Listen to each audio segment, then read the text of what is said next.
다윗이 하나님 앞에 이렇게 기도합니다. 5절 끝에 나는 언제나 그들의 악행을 고발하는 기도를 드리겠습니다. 여러분, 이거 아무나 드릴 수 있는 기도가 아닙니다. 어떤 사람의 악행을 하나님께 고발할 수 있다. 그 말은 무슨 뜻이냐면 자기는 죄와 관여하지 않는 사람이란 뜻이에요. 그게 안 되면 도대체 누가 누구 악행을 고발합니까? 마귀가 성도들과 교회의 입을 닫아버리게 만드는 방법이 뭔지 아십니까? 죄짓게 만드는 거예요.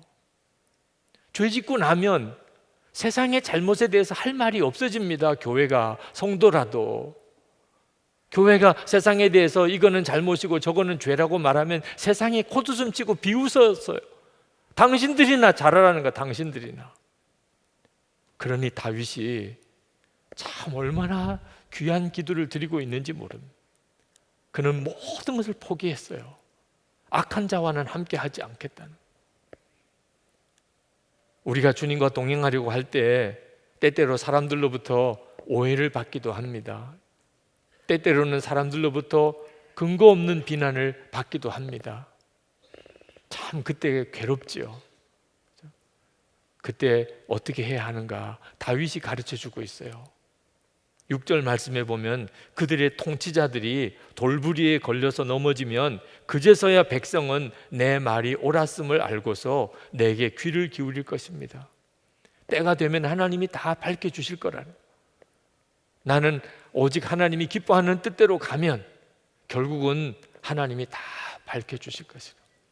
울고불고 나를 변명하고 말하고 돌아다니지 않아도 하나님을 진짜 믿으면 주님께 맡길 수 있는 믿음, 담대함이 있는 거예요. 다윗은 도대체 어떻게 이렇게 기도할 수 있었을까요? 그는 악인의 심판을 진짜 믿었기 때문입니다. 악인은 반드시 심판을 받아요. 7절에 보면 맷돌이 땅에 부딪혀서 깨지듯이 그들의 해골이 부서져서 스올 어귀에 흩어질 것입니다. 다윗은 확신했어요. 반드시 악한 자는 비참하게 무너질 것이다. 하나님이 심판을 받을 것이다. 그 확신이 있으니까 아무리 유혹이 와도 아무리 위협이 와도 흔들리지 않는 거예요. 여러분, 독약인 줄 알고 어떻게 독약을 마셔요? 향이 좋아서 마십니까? 맛이 좋다고 마십니까? 악한 자가 멸망할 것을 진짜 믿게 되면 그러면 따라가려고 해도 따라갈 사람이 없습니다. 근데 참 안타까운 거예요. 아직도 악한 자의 멸망을, 죄에 대한 하나님의 심판을 진짜 믿지 못하는 이들이 너무너무 많은 거예요. 다윗이 어떻게 악한 자가 이렇게 파멸하고 심판받을 것을 진짜 믿을 수 있었을까요? 다윗이 주님과 동행하는 사람이었기 때문에 그렇습니다. 8절에 보면 주 하나님, 내 눈이 주님을 우러러보며 주님께로 내가 피하니. 다윗은 항상 주님을 바라보는 사람이었어요. 주님과 동행하는 사람이었다고요. 그러니까 깨달아지는 거예요. 다윗은 악한 자가 두렵지 않았어요. 그 악한 자들 때문에 고난당하는 것도 두렵지 않았어요. 다윗은 가난도 무섭지 않고 질병도 무섭지 않고 실패도 무섭지 않고 사람들의 조롱도 무섭지 않았어요. 다윗이 무서운 건 딱 하나밖에 없었어요. 마지막에 하나님 앞에서 영혼이 벌거벗은 것까지 다 드러나게 될 때, 그때 내가 죄와 짝하고 악한 자와 어울렸던 자였다는 사실이 드러나는 것. 8절 하반절에 내 영혼을 벗겨서 내쫓지는 말아주십시오. 이런 날이 옵니다.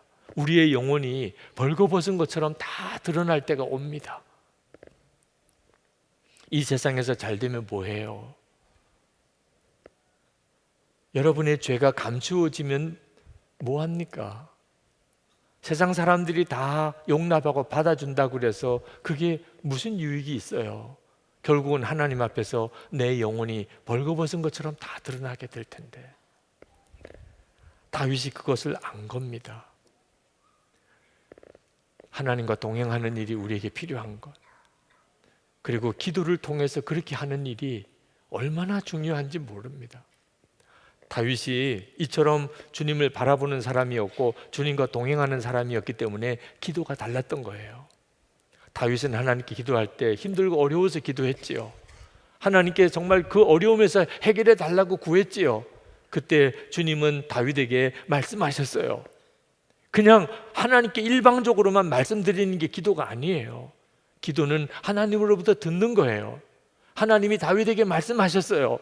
뭐라고 말씀하셨죠? 이 시편을 읽어보면 대략 짐작이 갑니다. 다윗, 너 말 조심해라. 너 힘든 거 알지만, 너 괴로운 거 알지만 너 말 함부로 하는 거 아니야. 너 말하는 대로 되는 거야. 다윗, 너 지금 마음이 자꾸 흔들리고 있어. 너 마음 조심해서 지켜야 돼. 하나님께서 말씀하세요. 다윗, 너 아무리 유혹이 와도 악한 자들과 함께 어울리면 안 돼. 악한 자들의 진수성찬에 너 눈이 돌아가면 안 돼. 그건 진짜 독약인 거야. 죽는 거야. 하나님께서 다윗에게 그렇게 말씀하셨기 때문에 다윗이 이렇게 하나님께 기도의 응답을 드렸던 거예요. 우리가 시편 141편을 읽을 때는 정말 순간에 읽습니다. 10절이니까 뭐 금방 읽지요. 그런데 이 시편 141편을 쓰기는 얼마나 걸렸을까? 1시간이 저는 아니라고 싶어요. 하루 종일도 아마 부족했을 거예요. 며칠을 걸렸을지 몰라요. 하나님께 울부짖고 기도하다가 주님의 말씀이 들려와요. 너 마음 잘 지키라. 다윗의 마음속에 좌절감 때문에, 절망감 때문에 탄식할 때 주님께서 말씀하세요. 너 말 조심해라. 너 말 한마디에 고백이 중요한 거야. 다윗도 자꾸 마음이 흔들리지 않았겠어요? 그때 하나님께서 너 악한 자의 진수성찬에 한눈 팔지 마. 다윗이 그때마다 그것을 깨닫고 주여 그렇습니다. 주님, 제가 잘못 생각했습니다. 주님, 제가 회개합니다. 주님, 주님의 말씀을 붙잡습니다. 그렇게 정리해서 쓴 것이 이 시편 141편이에요. 시편 141편은 사실 성도의 영성일기예요. 주님을 바라보며 주님을 묵상하며 그렇게 주님께서 깨우쳐 주신 것을 듣고 기록한 겁니다. 다윗의 기도가 이러했기 때문에 하나님이 다윗을 쓰실 수 있었어요. 다윗이 어떤 사람이었는지 사도 바울이 사도행전 13장 22절에서 아주 간단하게 이렇게 표현합니다.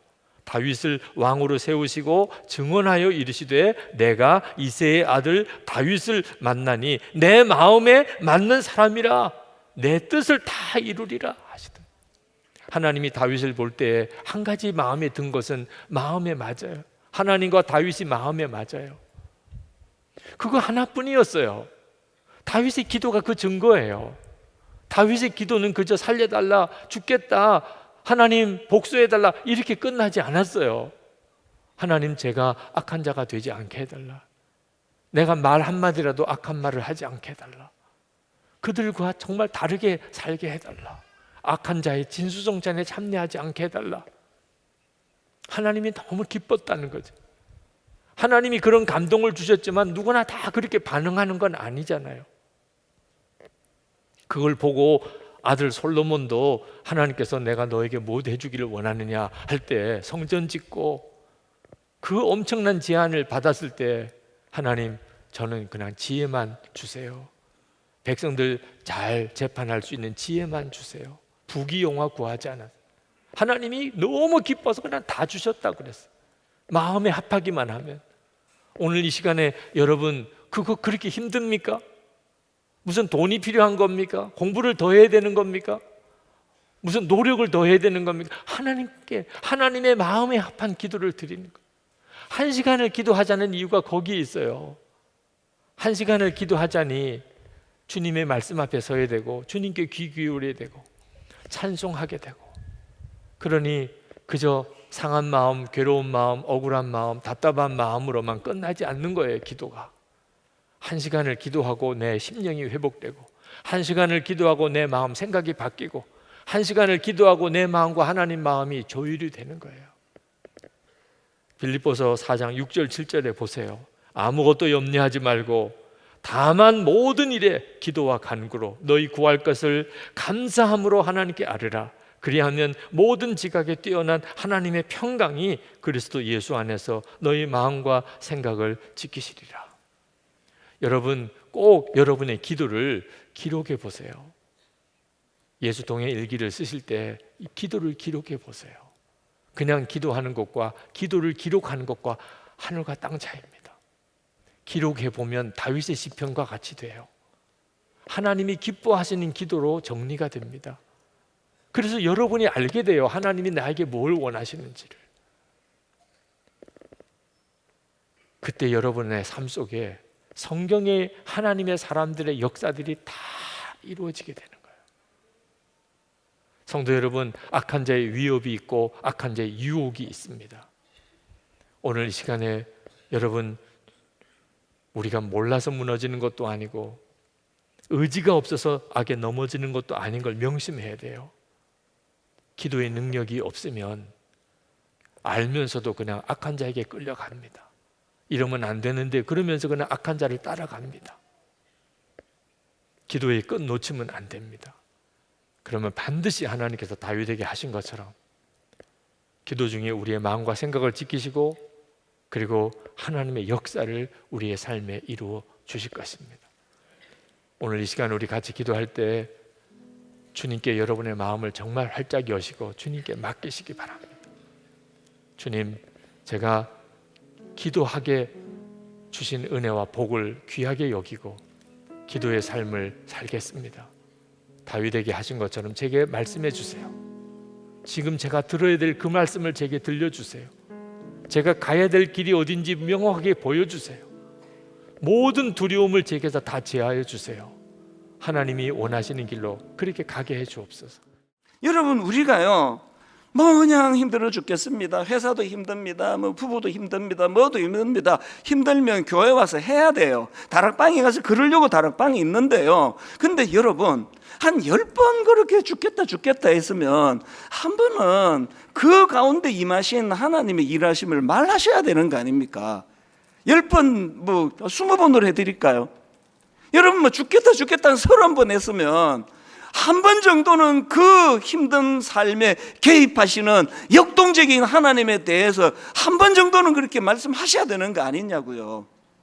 뭐 교회가 맨날 뭐 이것도 어렵고 저것도 어렵고 뭐 이것도 문제고 저것도 문제고 뭐 다 현실적으로 어려운 거 알겠는데 10번 그렇게 이야기하면 한 번 성령의 강력한 은혜를 경험한 사람답게 그 가끔씩 한 번은 하나님이 행하신 큰 일에 대하여 한 번씩 말씀하셔야 되는 거 아니냐고요.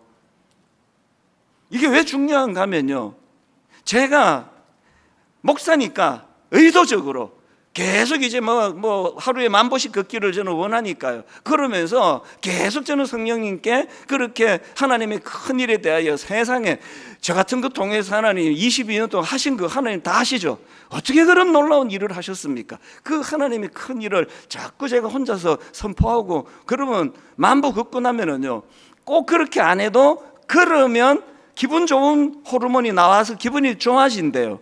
근데 저는 기분이 더 좋아져요. 거기에 성령님의 큰 일을 말씀드렸거든요. 하나님이 저를 통하여 하신 일에 대하여 10,000보를 걸으면서 한 1시간 15분 20분 걸어놓은 그 시간 동안에 하나님이 하신 일을 내가 선포를 하니까 회복이 돼요. 그래서 막 주일마다 제가 참 고민이, 전 설교 시간에 소리를 너무 지른다는 거예요. 그래서 매번 제가 다음 주는 살살해야지 하는데 5분은 살살해요. 5분만 지나면 갑자기 막 소리를 깨끗 지르면서, 여러분 진짜 힘드시죠? 근데 이게 제 마음 안에서 통제가 안 돼요.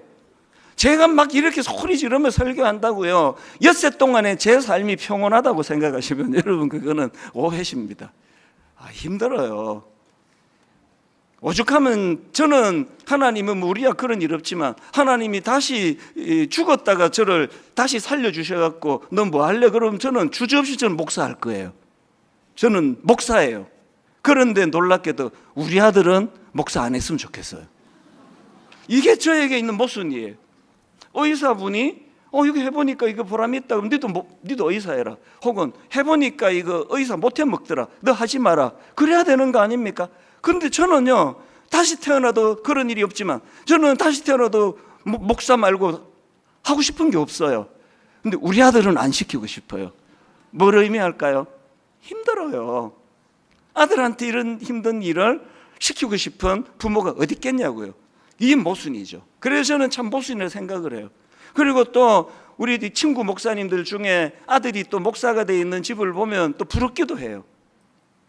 뭘 말하는지 아시죠? 내 인생의 파도는요, 제가 일으킨 게 아니에요. 제 인생은 침체되고 깔아앉고 우울하고 그런 제 인생에 항상 파도를 일으켜 주시는 분이 성령님인 거 믿으시기를 바랍니다. 부러우시면 여러분도 구하세요. 구하는 사람에게 주신다 그러잖아요. 그런데 여러분, 한 가지 더 제가 살펴볼 게 있는데요.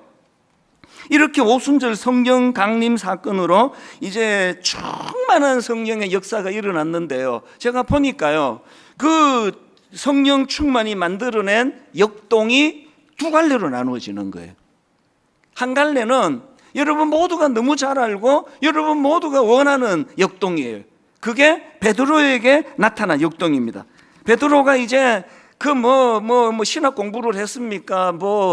고기 잡던 그 사람인데요. 그 베드로가 이제 설교를 했더니 놀라운 일이 일어난 거죠. 솔직히 제가 사도행전 2장의 베드로 설교를 분석해 보니까요, 별 내용이 없어요. 그 정도는 저도 할 수 있습니다. 그런데 성령의 역동이 임하니까 역사가 일어나는 거죠. 그래서 여러분, 그 설교를 들은 사람들의 반응을 보십시오. 사도행전 2장 41절입니다. 그 말을 받은 사람들은 세례를 받으며 그날에 신도의 수가 3,000이나 더하더라. 아니, 가을에 분당 우리가 새샘년 축제를 했는데 그날 막 제 설교를 듣고 새 신자가 3,000명이 등록을 했습니다. 여러분 표정이 뭔 소리야? 그런 일이 제 생애에 한 번도 안 일어났거든요. 그뿐만 아니에요. 베드로가 그렇게 말씀을 전하고 나니까요, 그 말씀을 들은 그 강팍한 사람들을 보십시오. 사도행전 2장 31절에 그들이 이 말을 듣고 마음에 찔려 베드로와 다른 사도들에게 물어 이르되 형제들아 우리가 어찌할꼬. 여러분, 제 은퇴하기 전에 이런 역사를 한 번만 맛봤으면 좋겠습니다. 제가 막 열받아가지고 막 성령 충만으로 막 엄청 강하게 설교하고 막 회개해야 된다, 그렇게 살면 안 된다, 정신 차려라 막 이렇게 엄청 설교하고, 그리고 그 다음날 자고 일어나 봤더니 악플이 3,000개가 달렸어요. 저 목사가 저게 잘못 먹은다, 맨날 우리 보고 저렇게 회개하래. 베드로는 지금 역사가 일어난 거예요. 이게 베드로가 한 게 아닙니다. 이게 성령님의 외적인 동력이에요. 성령님의 외적인 역동이에요. 그런데요, 제가 이번에 발견한 또 다른 차원의 역동이 있는데요, 스데반에게서 발견하는 내적인 역동입니다. 스데반도 똑같이 베드로와 같이 은혜롭게 말씀을 전했거든요. 성령 충만하게 말씀을 전했는데요, 그랬더니 이번에는 사도행전 7장 54절입니다. 그들이 이 말을 듣고 마음에 찔려 그를 향하여 이를 갈그늘이에요. 여러분, 아까 말했잖아요, 영화 대사에 파도는 시시각각으로 바뀌어요. 스데반이 설교를 잘못하니까 이렇게 이를 갈고, 베드로가 설교를 잘하니까 3,000명이 회개한 게 아니고요, 둘 다 성령 충만한데 역동이 베드로에게는 외적으로 나타났고 스데반에게는 내적으로 나타났어요. 이게 무슨 말씀인가 하면은요, 이제 지금 그들의 그 격분을 한번 보십시오. 그 강팍이 이제 드러나는 겁니다. 57절 58절입니다. 그들이 큰 소리를 지르며 귀를 막고 일제히 그에게 달려들어 성 밖으로 내치고 돌로 칠세, 증인들이 옷을 벗어 사울이라는 청년의 발 앞에 두니라. 지금 베드로에게 임한 외적인 역동은 3,000명이 회개하는 눈에 보이는 열매가 나타났는데, 지금 스데반이 똑같이 성령 충만해서 설교하니까 돌이 3,000개 날라왔어요. 그래서 돌에 맞아 죽었잖아요. 근데 이게 무슨 역동이냐고요? 여러분, 그 과정에서 한번 보십시오. 59절입니다. 그들이 돌로 스데반을 치니 스데반이 부르짖어 이르되 주 예수여 내 영혼을 받으시옵소서. 그리고는 그 다음 60절입니다. 무릎을 꿇고 크게 불러 이르되 주여 이 죄를 그들에게 돌리지 마옵소서. 여러분, 놀랍게 이 기도는요, 예수님이 십자가상에서 한 기도와 똑같은 기도를 한 거예요. 베드로처럼 외적인 역사는 일어나지 않았는데 스데반 내면에 성령의 역동이 일어난 거예요. 그래서 여러분, 제가 몇 주 전에 이 말씀 고린도전서 15장 55절, 사망아 너의 승리가 어디 있느냐, 사망아 내가 쏘는 것이 어디 있느냐. 사망이 가진 독침이 죽음에 대한 치명적인 공포와 두려움이라고 했다면, 성령의 내면에서 스데반에게 역동적으로 일어나는 이 역사가 스데반으로 하여금 침착하잖아요. 우선 죽어가면서, 그래서 저들을 용서해 달라고, 모르고 하는 짓이라고. 놀랍게도요, 그 현장에 사도 바울이 변화되기 전에 악한 바울이 될 때 그가 돌 던지는 그 사람들 옷을 맡아주는 일을 했습니다. 그리고 많은 책에서 제가 수없이 읽었는 똑같은 내용이 뭐냐, 그때 이 강팍했던 바울이, 청년 바울이 죽어가는 스데반의 모습을 보고 충격을 받았다는 거예요. 저게 어떻게 가능하지? 인간으로 저게 어떻게 가능하지? 나중에 베드로가 다메섹 도상에서 주님의 부르심 앞에 곧걸어질 수 있었던 것도 그 스데반의 죽음에 충격을 받았던 그 영향도 있었을 것이다. 물론 추측이죠. 성경에 없는 건 다 추측이에요. 그러나 저는 그거 근거가 있다고 생각을 합니다.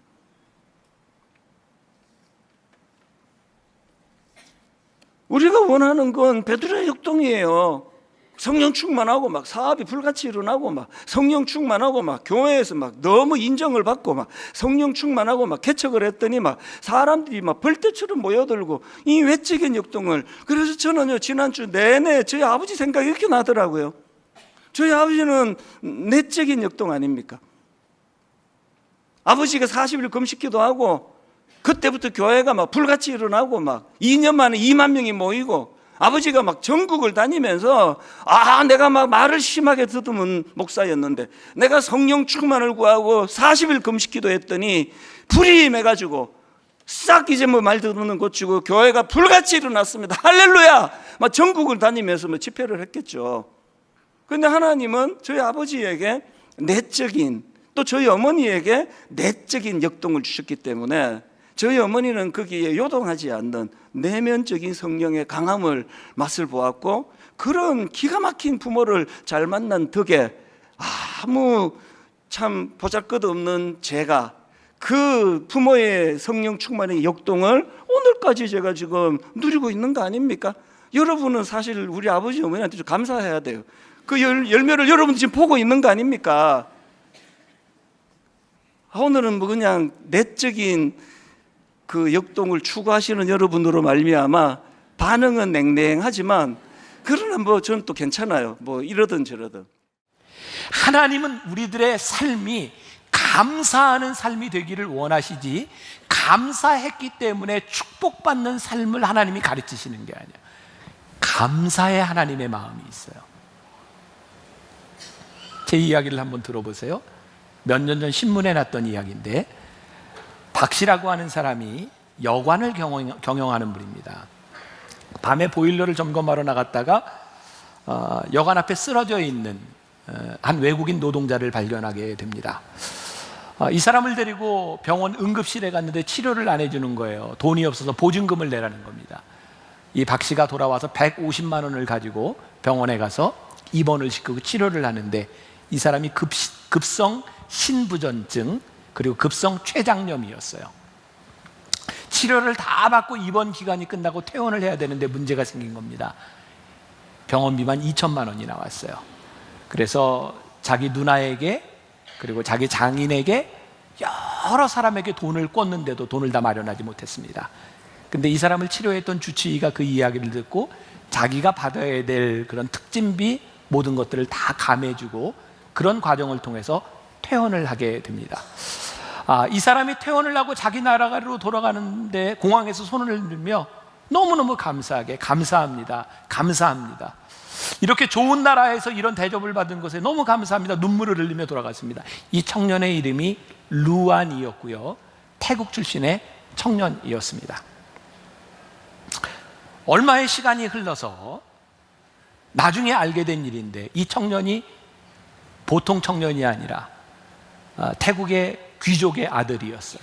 그래서 얼마 후에 이 여관 주인을 찾아와서 너무나 감사했노라고 보상을 하면서 원하는 게 뭐냐고, 원하는 게 없다고 하니까 태국에서 코끼리 2마리를 쫙 보내왔다.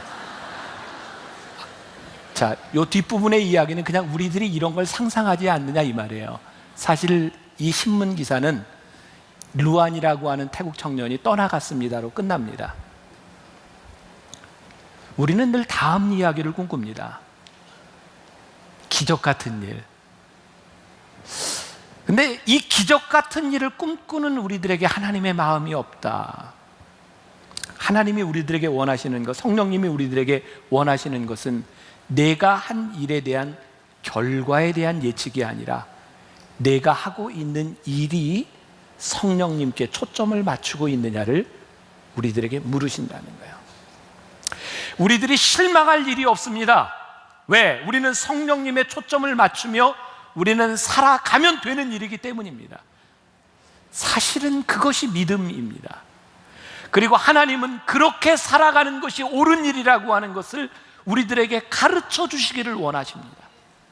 그래서 오늘 본문 말씀 32절에 서로 친절하게 하며 불쌍히 여기며 서로 용서하기를 하나님이 그리스도 안에서 너희를 용서하심과 같이 하라. 다음은 없습니다. 그렇게 하라는 겁니다. 어떤 결과도 중요하지 않습니다. 그렇게 하라는 것입니다. 초점을 맞추는 훈련, 우리의 인생에 꿈꾸는 내가 이런 일을 했더니 이런 결과가 일어났다라고 하는 완벽한 계획이 아니라 하나님이 우리들에게 초점을 맞추라고 하신 일 가운데 우리는 초점을 맞추면 됩니다. 이것이 훈련이에요. 이해하기 어려운 일들이 많이 있을 거예요. 이스라엘 백성들이 구름 기둥이 움직이는 것을 보고 움직이고 불기둥이 멈추는 것을 보고 멈췄을 때 성경은 설명해 주지 않았어요. 너희들이 멈춰야 되는 이유는 이것이란다. 너희들이 가야 하는 이유는 이것이란다. 왜 설명해 주지 않았을까요? 그들이 믿고 순종하며 말씀대로 살아가는 것이 절대로 잘못된 것이 아니라고 하는 것을 하나님은 깨달아 알기를 원하셨어요. 말씀을 준비하면 또 이런 표현, 제가 종종 저 스스로 감탄하는 멋진 표현이 하나 또 나왔어요.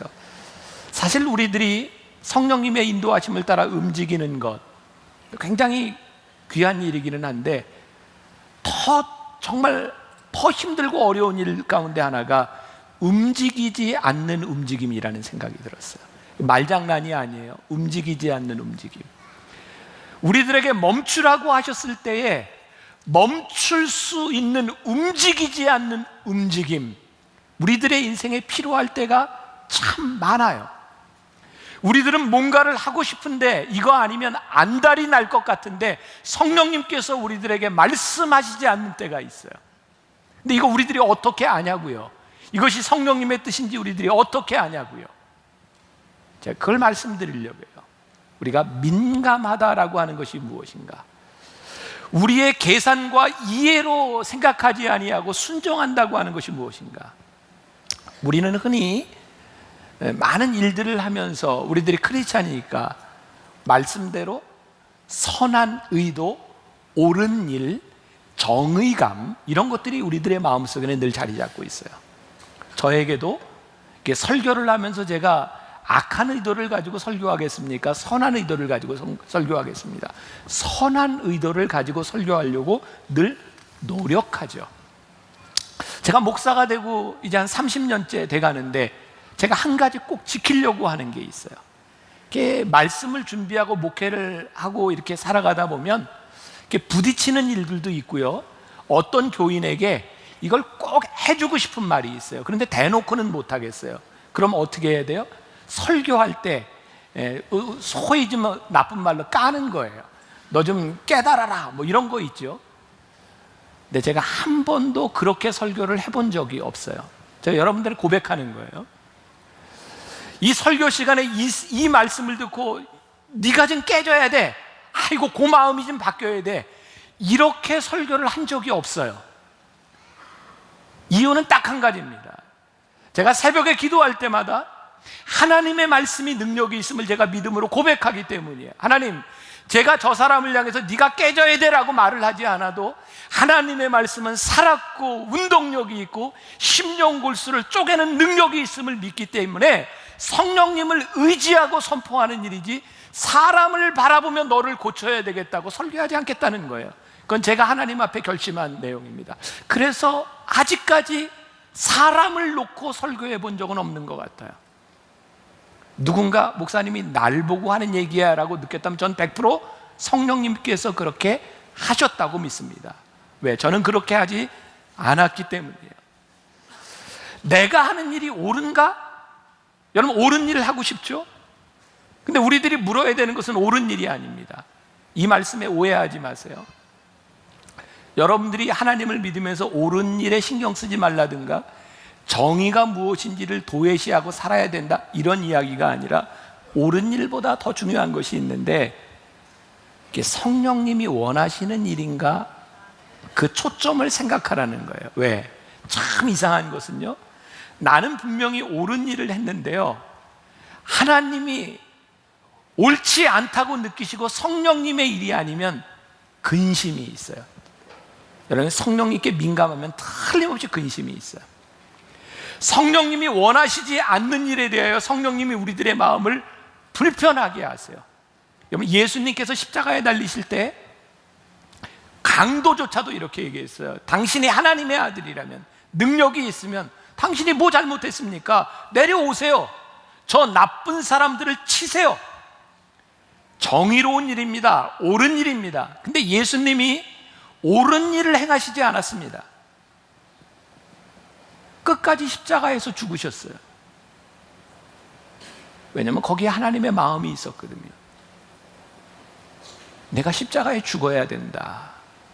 그건 정의의 문제가 아니라 하나님의 마음, 우리를 향한 하나님의 사랑이었어요. 지금 여러분들 마음 가운데 이런 생각들이 많이 날 거예요. 저 나쁜 놈, 이건 옳은 일이 아니야. 여러분들에게 정의롭지 말라라고 하는 것이 아니라 내가 정의로운 일을 행한다고 분명히 생각하고 이것이 옳은 일이라고 생각하는데도 여러분들의 마음이 편하지 않고 이건 하나님이 원하시는 일이 아니야 라고 여러분들이 분명히 생각이 된다면 민감하게 훈련하셔야 되는 거예요. 여러분들 내려놓으셔야 되는 거예요. 그리고 우리들이 하나님의 말씀을 따라 살아간다고 하는 것, 구름기둥과 불기둥을 따라 우리들이 살아간다고 하는 것은 여러분들의 삶에서 모든 것이 다 이해되기 때문이 아니라 하나님의 마음이 있다고 믿어지기 때문에 우리들이 하나님을 바라보며 가는 거예요. 아마 오늘 여러분들 가운데도 많은 마음의 결단이 있으리라고 생각해요. 여러분들 가운데 지금 고민하는 사람이 많이 있을지 몰라요. 나는 옳은데 왜 내 마음이 불편하지? 나는 틀린 것 같지 않은데 왜 이렇게 불안하지? 모든 일이 잘 풀리는 것 같은데 이거 하나님이 기뻐하시지 않는 것 같은데 어떡하지? 여러분, 초점을 맞추어야 할 때입니다. 바로 보아야 할 때입니다. 제가 이 성령님에 대한 설교를 하면서 우리들이 그런 꿈꾸자 그랬잖아요. 여러분들에게서, 저에게서, 이 만나 교회에서, 이 한국 교회에서 하나님의 뜻이 이루어지고 성령님의 인도하심이 이루어지는 꿈, 여러분들의 믿음의 고백과 훈련을 통해서 이번 한 주간 여러분들의 삶에 그런 일이 일어나리라 믿습니다. 성령을 근심하게 하는 일을 떠나고 여러분들에게 주신 하나님의 마음을 여러분들이 고백할 수 있기를 주님의 이름으로 간절히 소원합니다.